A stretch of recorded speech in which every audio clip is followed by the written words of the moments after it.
what I'm going to start by doing is I built one monocolored deck for each of the different factions.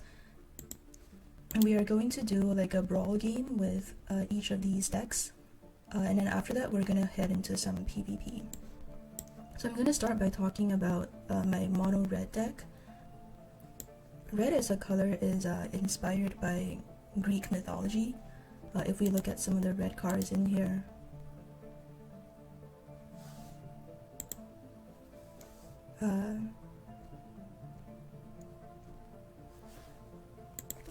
so like Gigantomachia, if you look at it, the art on this card is definitely inspired by like Greek art, Greco-Roman art.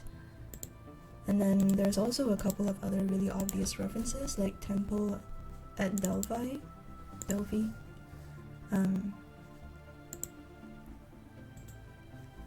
And then the primary idea behind this faction is that it uses player life as a resource. So some of the cards like Stray Panacea, it starts by you trading in your life total, and then so you use your life as a resource to make trades throughout the game. A couple of other examples would be like Crimson Pact, where you lose life depending on the minion strength, and then you also have a bunch of ways to gain life through this mechanic called Life Tap. So we're gonna start by playing a game with this faction.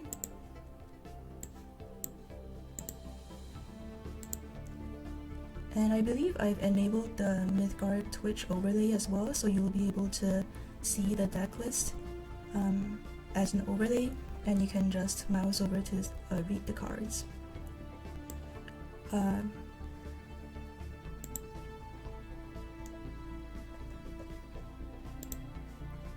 So I'm gonna start by burning a card that I don't need right now.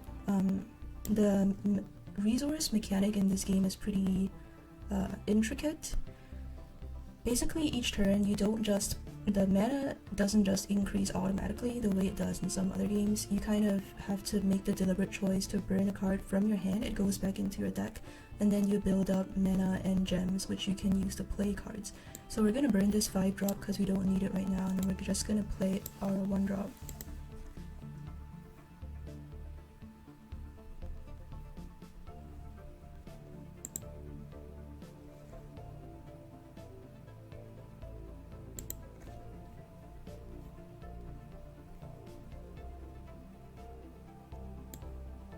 So we'll attack. Basically, for each unit in this game, if the 3 opposing lanes are unblocked, then you can directly hit the enemy life total. If it's blocked, then you have to eliminate the enemy unit first. So we're gonna burn this 4-drop and play a 2-drop, and I guess we can go aggressive and just ignore that. So that is a defensive unit. It gets +2 and defended during your opponent's turn. Alright, so they had a spell to take care of this unit over here.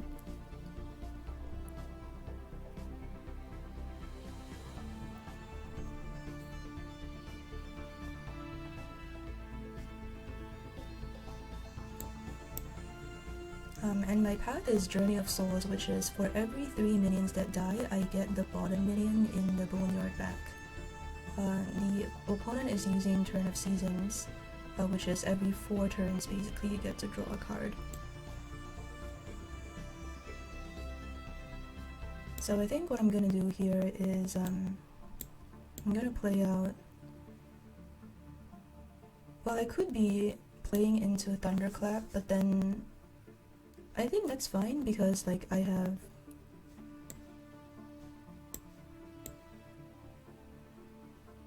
Actually, let's get rid of the 1-2 first.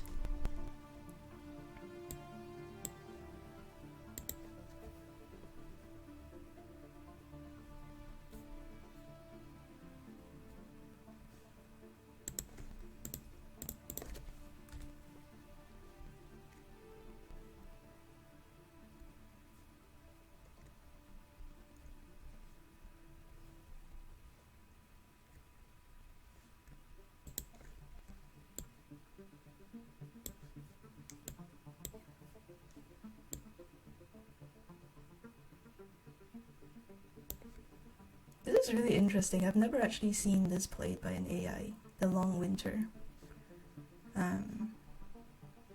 While occupied, all minions outside this and the opposite play come into play stunned. Wonder if that means I should get rid of... You know what, let's just get rid of it, because I'm gonna get the wings back anyway from the boneyard.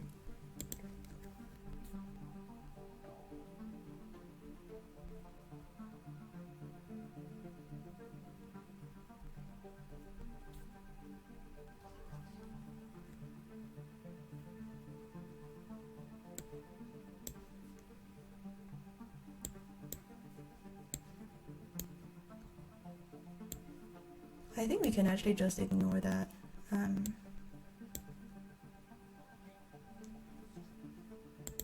It comes into play stunned. It's okay. Like, that's only 3 attack as of right now. And we are leading by a lot.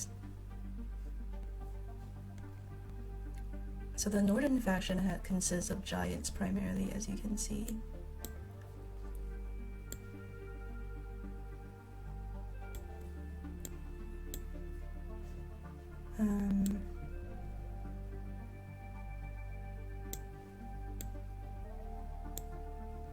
Let's just try to push for lethal next turn. So that enchantment actually backfired for them because the 6/8 is stunned.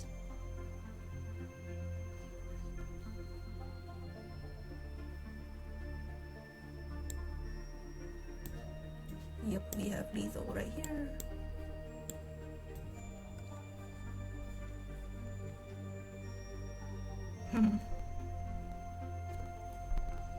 Okay, so that's like a really brief look into the red faction. Also, every day for the first 3 wins you get, whether it's against a player or AI, you get to add 3 cards to your collection. Like if we go to missions here, there's 3 cards you can earn each day. There's up to 600 from the daily bonus pool you can get from playing against AI for Universal and PvP only. And then also, for successfully completing a gauntlet run, you get a gem. You get, well, what's it called? I think one of these blue circle things. You also can get it from battling against players randomly. And once a week you get to open this chest. So, 5 seals. Yeah, and then it's usually like a couple thousand coin. And then in the store you can like buy the packs with coin, or you can spend real money and get this currency called Mithril, which you can also use to make purchases. Yeah, so each pack gives 6 cards, and one of them is guaranteed to be a rarity of rare or higher. And in terms of deck building, you are allowed to use only 1 card of... so for... We can just look at the deck building. So in order to control the power level of cards in this game, like the highest rarity is Mythic, and each Mythic you can only put 1 of those in your deck. Whereas the commons you can put like up to 4 copies, uncommons you can put 3 copies, rare you can put 2 copies. For people who don't have a collection yet, when they come into the game, there's decks that are made by players. It says here, and these are featured decks designed by community members, and you can just play these for free without owning the cards. And the thing is, the featured decks rotate every couple of days, so like if you get used to playing a deck and then you don't have the cards, when it rotates out then you don't get to play with it anymore. But generally this game I would say is pretty free-to-play friendly. I'm completely free to play. Like I played for several months, 6 or 7 months before the devs started noticing like the YouTube videos I was making, and then so they actually gave me some in-game incentives to continue doing the videos and content. But yeah, I'm completely free to play, and I think like, so I have a full set of the original core collection, but then I think that if they didn't offer me like the partnership, I would have gone there anyways, like just a little bit slower. So right now the game is in its first official season. We are out of the beta phase right now, And yeah, so I just finished showcasing the red faction, which is Greek mythology themed. And I guess we'll move on to look at the orange faction. So I'll just play a game against the AI and talk about it as I go along. So the orange faction is inspired by Middle Eastern mythology. The name of it is Parsa, which I guess sounds a little bit like Persia. And there's like a couple of different things going on in this faction. There's the deserts, and there's also the mechanic of being able to swarm the board with small minions. So like there are some interesting synergies. So this one, whenever you create a zealot, give all of your zealot minions +1 until end of turn. This one gets +1/+1 until end of turn when you create another rebel. It gets Frenzy, which is the ability to attack twice per turn when you create another zealot. So it's a faction that can snowball really fast. And I'm using the new path right now, Coliseum of Strife, which was just released with the Rings of Immortality expansion, which is basically every 3 minions that you kill, you get to draw a card, and also the minions that you draw off of this path from killing other minions, they get +1 and +1. Alright, so what we can do here, we can set up the broker and draw for trading, or we can go aggressive and set up an explosive turn next. I think I prefer the more explosive play. So we're gonna play this. We're gonna play the Xerxian Sympathizer, and I just drew a card of my path, which got buffed because I killed enemy units. Pursuit means if you go second, you get compensation for going second. So because I went second, I start with 2 energy. I basically get the benefits of drawing even though I only killed 1 minion.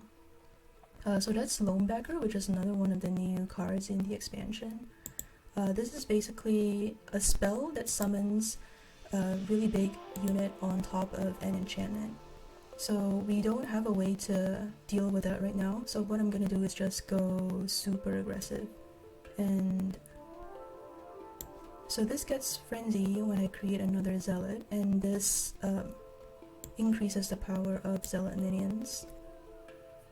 So it says Glory to Parsa, and it powers up by 1, and it gets to hit twice. So we get in 8 damage, and we're just gonna try to push for lethal super quickly.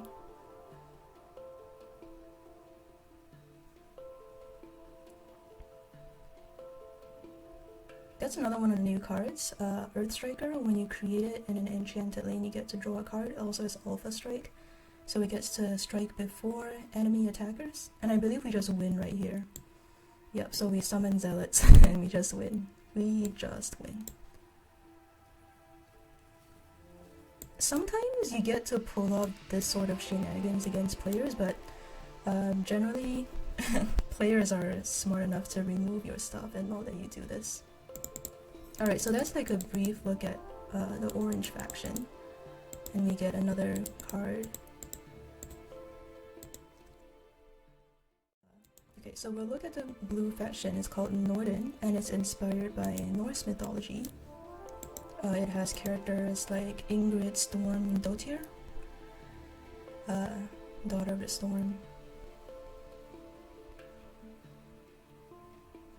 So this is one of the new cards from the expansion. So it gets +1/+1 when you forge it, which is when you burn a card, all copies of that card get the benefit. And people have been asking, like, this card does not actually stack. So like if you forge multiple copies, it only gets the +1/+1 once. And we are using the rainbow path, which is at the end of your turn, if the top card of your deck is an enchantment, you get to draw it.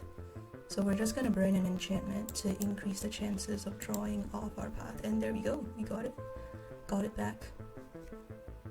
There's like a bunch of different ways to build aggro blue. Rainbow is one of the more traditional ways to build it. But then people have also been trying to make it work with the new path, the Coliseum of Strife. I'm actually torn about which one I prefer, because I feel like the rainbow path draws faster, but it's also a little bit more like RNG based. Alright, so that's one of the new cards. It's ready for anything, buffs all minions in your hand. I think like the reason they introduced this card for orange is because orange traditionally struggles with with spell-based board clears like Thunderclap and Magmator. Magmator isn't a spell, but like it does 3 damage to all minions in the opposing 3 lanes upon entering play. So like orange boards traditionally get blown out by these forms of removal, and ready for anything is meant to give minions warded, which is immune to these sorts of spell-based or ping-based damage upon entering play. I have tried playing with that, but I feel like, so the orange deck that I just showed you, I feel like it's just faster if you don't bother buffing. Like you see my AIO opponent hasn't actually done anything in terms of building board, so I'm just gonna win by turn 5, turn 4, turn 5. Yeah. So we just get to win here. One of the daily quests actually is a win by your 7th turn. Like any of these decks that I've shown you are pretty good at doing that against the AI. I guess, so we just got one of the seals for the weekly chest, which I'll be able, oh, and I got a portrait. That's one of the new AI opponents actually. The portrait I'm using right now is from fighting an AI opponent called Medusa's Daughters, which is actually an opponent that I helped to design during the Q-mode testing phase. So like they opened up this spreadsheet to Q-mode testers and invited us to make deck concepts and write lines of dialogue for AI opponents. I was really happy that they chose to include one of mine. But yeah. Okay, so we'll move on to the purple faction. Purple is sort of inspired by industrial China, and I guess there's also some Japanese mythology in there. But basically, if you look at the cards in here, there's avatars, and basically like the idea behind this faction is it generates a lot of item cards, and you can use those item cards either for support to buff your minions, or you can use it to in this case for card draw. So I chose Disc of Circadia because it's a path that allows me to flip between day and night. So when we flip, we have to discard on our first flip, and on our second flip we get to draw a card. So we can't contest a 2-3, which is why I'm moving away. So I'm just trying to build up a little bit of a board here.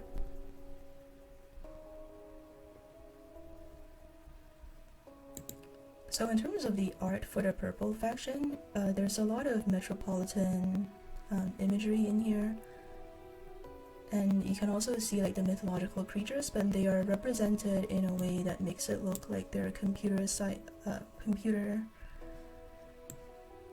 simulations. So Loki's Veil, I think we can ignore that. So we'll just develop our 3-4, and then what we get to do now is we get to use this powerful ramen, which gives us a free power activation. So like those of you who have come over from Duelist, this is sort of like Cryptographer, Hotel Barkeep. It's like a very traditional purple card. And then this card generates free discard fodder whenever it breaches, which means whenever it goes face. So one of the traditional ways to build purple is to use Disc of Circadia. Okay, so we'll just continue getting in some damage. Back Alley Ronin is created with 2 more strength and 1 more health if you dealt damage to enemy players. So we can just play that. It's basically an overstatted, 4-drop.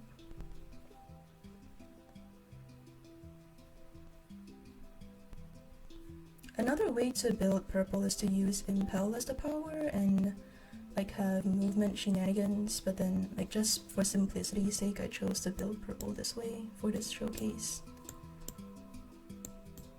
Okay, so we get to draw a card now. We have lethal. That was fast. Okay. How many have I've shown? Red, orange, blue, purple so far. So I'm gonna show 2 more. Yeah, so that quest was for completing games with Disc of Circadia. We'll play some ranked games with a disc deck after the showcase. Alright, so for green is inspired by Eastern Slavic mythology. And it's mostly like a spell-based color. It's one of the traditional control colors. So we're gonna burn our 8th drop because we don't need it this turn, and we're gonna start with our Vodnik Informant, which is a very underrated card actually. It reveals your opponent's hand until the end of turn, so we get to see what they're playing. We're up against an orange deck.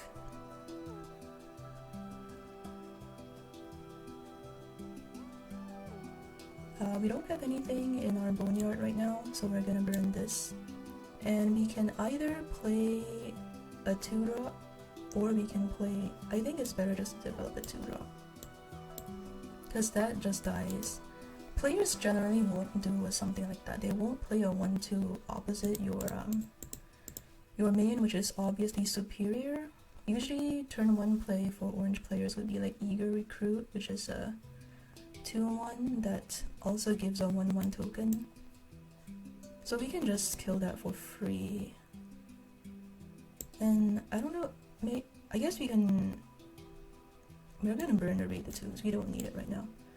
So I guess we can develop our Mothmera, and we'll just choose... We can choose the K9 handler so we can burn it. Oh, I should also mention that the way I built these monocolored decks, I also kind of want to showcase the 6 different paths, so I chose a different path and power for each of these decks. So for this one I chose Turn of Seasons and Foresight just because it's more flavorful, like in terms of synergizing with the concept of green, like it's, you know, it's... But in terms of gameplay, like, Foresight is not that strong of a power. I wonder if that's worth deporting, or if I prefer to develop my Gamian. Orange does...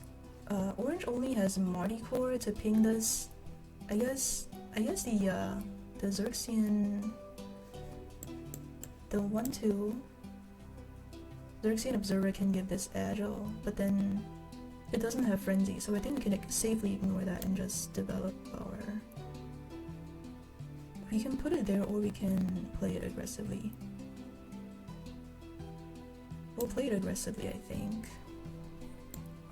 And we'll choose the Volkov Heavy, which is the best 5-drop in green. I think it's the best 5-drop in green. Hey, Woody! I'm doing well. Glad to be doing the stream. Oh, it does have... I mean, it got mandatory vigor, so it gets to hit twice. But that's still not a huge threat as of right now.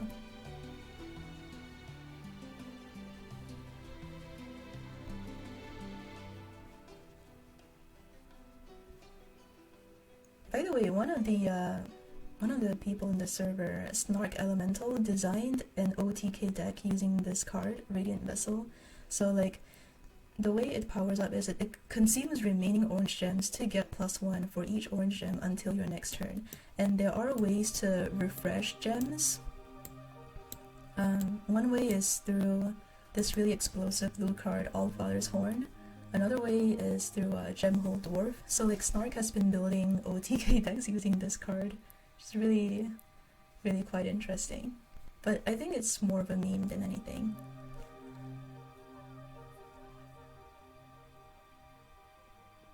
Okay, so I guess it gets to trade. They didn't trade.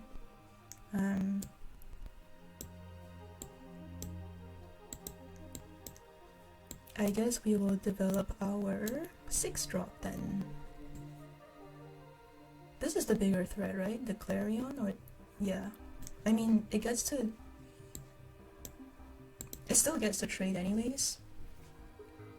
Unless they give it agile and hit multiple times somehow. I don't think they have a way to power it up that quickly.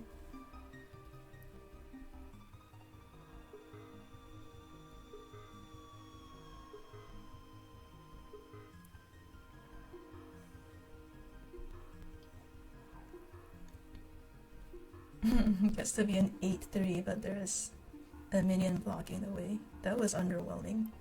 Alright, let's do... Well, we don't even have 2 cards in our boneyard, so we can... So now we get 2 cards in our boneyard. We can do some spell cheating just to show off. But yeah, so this dragon powers up every time you cast a spell. And this pings every time you cast a spell. There are some cool combos you can do with green. Glad we got to showcase a little bit of that. Okay, we're gonna end with the yellow faction, which is inspired by Aztec mythology and like Mesoamerican mythology. It also has this plague theme going on, so I call this deck Yellow Fever.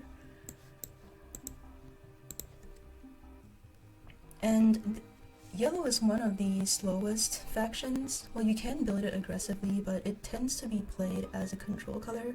And for this color, I chose Fires of Creation as my path, which is whenever you create an artifact, you get virtual card advantage. And the size of this virtual card that you get increases with each artifact that you create. Also, whenever you create an artifact and summon the virtual card that you get off of that, the forging, you also get to look through your deck and search for the next artifact. So it takes a while to set up, but it's one of the more traditional like control builds. We're gonna burn this artifact, and we can either deploy our maze for card draw, or we can contest the board. So I think we should probably contest the board, and we're gonna move our 0-1 out of the way because we don't want it to die for free. Like, we can buff it with the Olama Ring and get some value out of it later. Card draw is another thing that yellow is really good at. So it has the mazes, and it also has statue, which is when you just play this and you draw a card. So this gets to kill this for free, and I think we can afford to burn one of these. I mean, we'll just develop our maze here, and we'll activate our power to heal up the Yahui so we can continue to get value. Yeah, this is like a traditional control power. Alright. That's a very low tempo play. And the AI basically didn't develop anything. So like enchantments, they are a little bit slow. We can actually protect our maze for another turn if we don't need a wonder drug. If we stun that, so we're gonna go for that. And then we can start our artifacts next, assuming the opponent doesn't do anything to stop us right now. Okay, so we get to kill that with our buffed Yahui.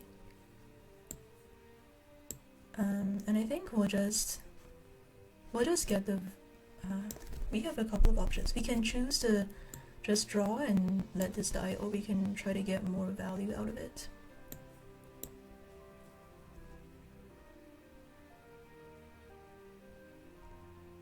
I think we can just get the value out of it. Okay, and we got our card draw. So I think we're gonna burn the Poxbringer because we have Miasma Catalyst coming up, which is more powerful. This is one of the new cards. Minions in the opposing 3 lanes have Blight. So you can see like the theme of this faction is sort of like biological warfare, or like industry gone wrong.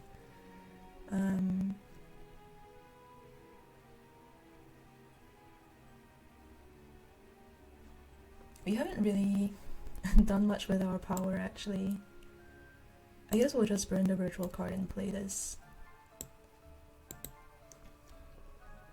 If the AI has Misanthropia, which wipes the board, we can just draw cards.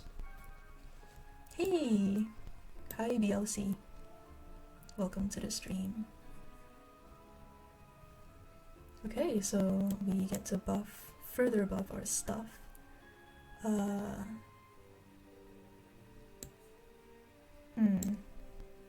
guess we'll hit that with our 5/7 and we'll buff our Yahui. Because this card is just gross when it's powered up. It can only take 2 damage in combat, and but it can get buffed. So we'll heal everything so that we can continue to get value out of the 4 attack. And I guess we'll divination for our next artifact. I don't really want the... Well, I guess we can choose that because this... They do run... I mean... I just have such a massive board lead right now, it doesn't make... Yeah, the AI just skipped because it is obviously dead. So I just finished showcasing the 6 different factions and like showcase a little bit of the 6 different paths and powers as well. And for now, I guess I'll do some ranked. So I've been laddering with this red-purple deck, which is an aggro deck designed by Kish-Kisan. He's with KG Cryptic Gaming. And also on my YouTube, I've been running this Mythgard resources playlist where I look through to find, you know, people who have done really interesting guide videos and I compile them. So we can look at this deck real quick. It basically combines the rushers from both factions, the Racer and Shadow, and then like Daring Trapezes, Wings of Abaddon, and I guess Panic Raider counts too. And then it uses Smite as the power and Disc of Circadia as the path. So we'll do a couple games with that to showcase the deck. Oh, Insta Match. I've actually never tried playing this early in the morning before. Okay, Zelenda, I will DM you the code. Oh, we got Petamex. Petamex is a champion, but he also plays some janky stuff sometimes. No way, is this the mirror? This will be really interesting if it is the mirror. Well, he knows what I'm up to, so like we can burn the Shinobi, I think, because yeah, he knows what I'm up to. So the Shinobi has stealth, which is when it enters play, there's like a little... Whoops. Oh, Petamex, former guildie on Tessel. That's good to know. Yeah, so our benefit for going second with Disc, our Pursuit, is that we get to activate our power for free for the first time. Okay, it's not the mirror, it's green-purple. Okay. We can deploy 2 1-drops. Now the question is if we want to block this stuff or just keep positioning aggressively.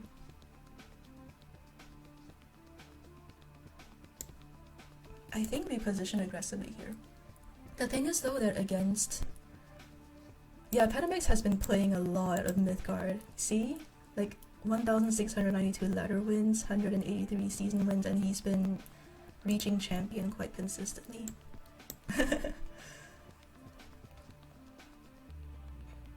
Yeah, but I was gonna say positioning aggressively is a little bit of a risk against purple because purple has this card called Sword Saint, which gives an item called Biting Blade, which is basically give a minion the ability to life tap to heal for the amount that it hits. So it's a risk to play that against purple, but I don't think we have a choice here. Because like the thing is, if we keep trading as the aggro deck, then like, we have to win early because we don't have a plan for late turns. Okay, so we trade here, and then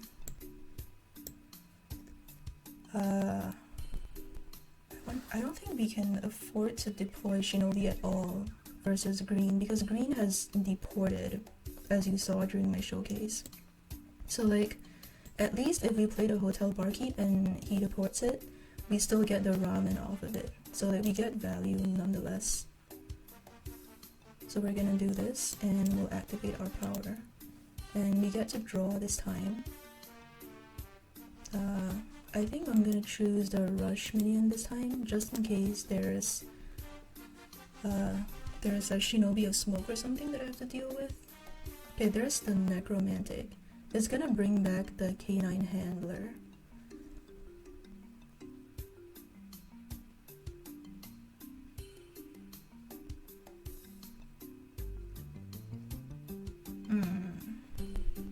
Necro dice are really annoying to deal with.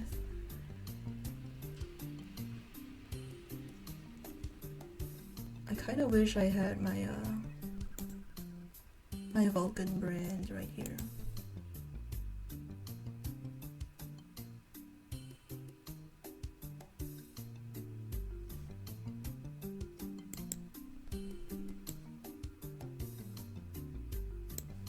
Okay, we'll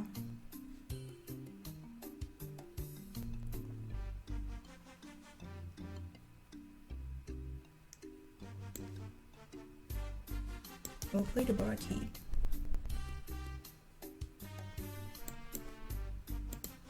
Discard the potion. Play Orpheum.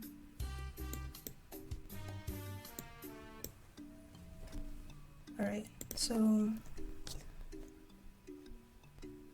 this gets to die now, which is annoying, but then we also set up the Orpheum with Steam Bun for next turn.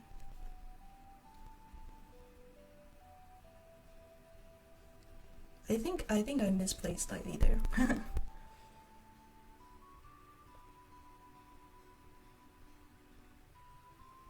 Yeah, actually I should have put the Orpheum there.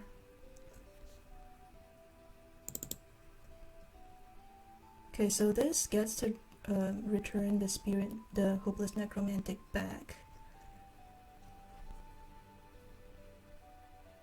The thing is, can we generate 2 deaths of the Orpheum?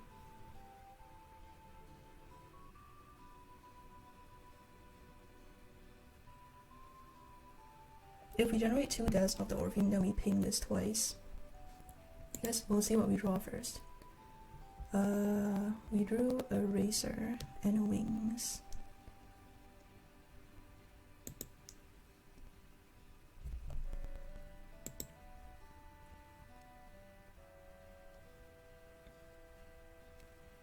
Okay, we will remove this. Hit face for 3, and then we will ping for 1 and remove that as well. Yeah, that does not have armor. So the Vixen has armor, but that's fine. So we remove the 2-drop. And then he gets to block this turn with the necromantic, but then so if he doesn't have racer to remove this, then we can guise up Phobos.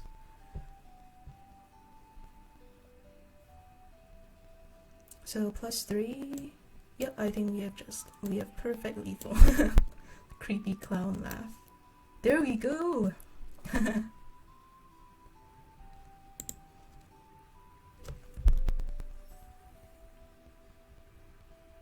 Alright, we win 1 more with this Cups Arcadia and we complete this quest. Let's try to complete the quest during this stream. Yeah, so one of the cool things about the spectating in this game is you can go to action, you can click the tier, so bronze is the beginner tier, then silver, gold, mithril, and champion. You can see who is currently in a game, and then you can click the little eye icon to see what they're playing. So like if we look at this one, for example, like we click the eye,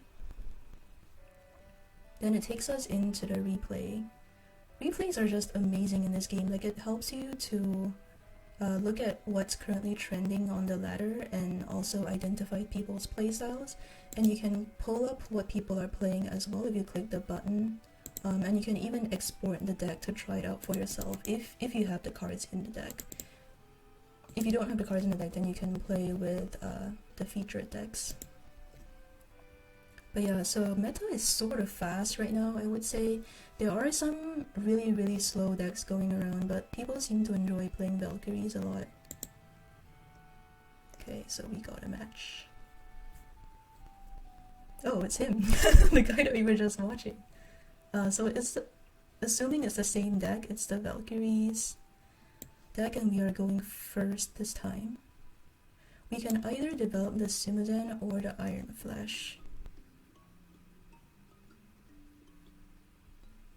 The thing is, if we develop Simozen, then we lose our Racer, which might be important, especially if you combo this with Vulcan Brand. So I think I'm gonna develop the Iron Flesh. Yeah, I agree.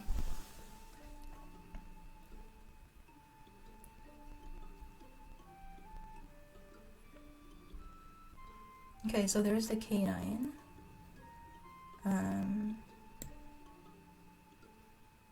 Is it urgent to remove that, is the question.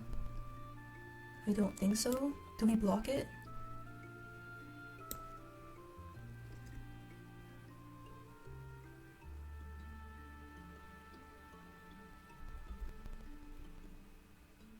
Oh man, I really hate having to choose between Racer and Simozen.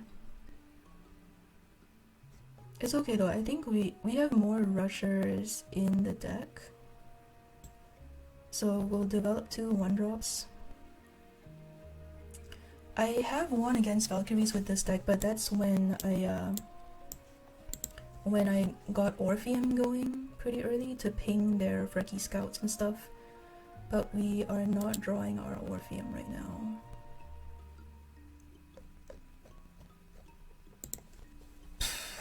This is gonna be a tough one. Okay, we can clear all of this stuff. That was a really good draw. We top decked Racer. Is Guise more important or Panic Raider more important? Panic Raider is really bad against a faction with Thunderclap. But we are also, our hand is getting depleted really fast. Yeah. And we don't have anything to put the guys on if our minions just die, so we have to burn this, I think. And then we can always draw into guys later. So we'll clear this. If he has Kara to follow up, that could be a problem.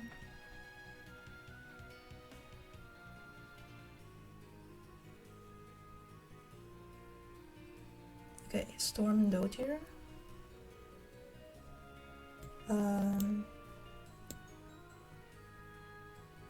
We do not have lethal yet, so I think we have to just trade here. We'll discard the potion.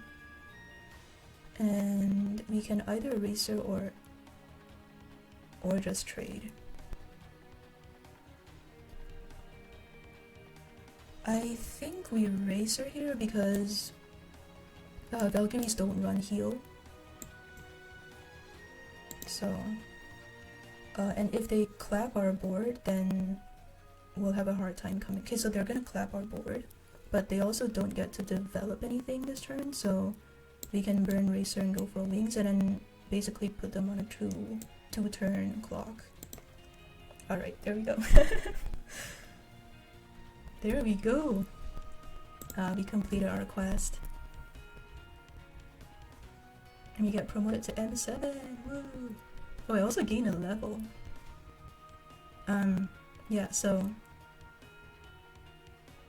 yeah, I will.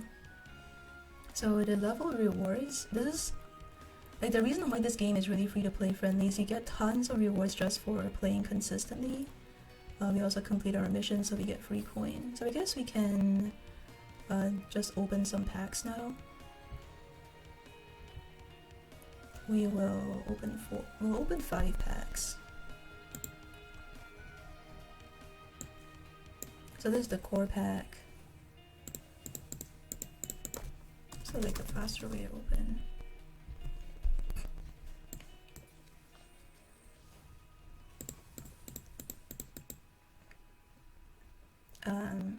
Garland Arbor is one of the new artifacts, and this is one of the new enchantments. And then this is a wild card that you can use to craft a card of your choice from this faction. Profane Locust is a little bit of a meme. It basically is for milling. So it's an enchantment that forces the opponent to you have to attack a lane that Profane Locust is not occupying in order for it to not mill. If you don't do that, if this enchantment hasn't moved, then the top card of the deck gets banished. So I've seen a couple of memes with that, but it's not that good, I don't think. That was the rare card we got from that pack. This is really good. Archivist. Ton of value for 4 mana, unless it gets suppressed. Cold-Blooded Killer is another one of the new cards. This is actually really good for burning. For pretty aggressive builds, because it gives a death mark whenever it kills a minion, which is when a minion dies, the opponent loses 4 health. Seen some interesting builds with that. Alright. Insta-Beast has been really fun. So Madoka is one of the more well-known aggro players in this game. Like, he built an interesting deck with rushers and really interesting red-yellow deck with this, and also with Volition. It's really explosive when it goes off, but it dies really easily to Vampire Historian, which is one of the other new cards. It gives an amnesia. So, Historian. Amnesia gives a minion suppressed and locks its strength to 0 until your next turn. This card is really powerful in mid-rangey red decks.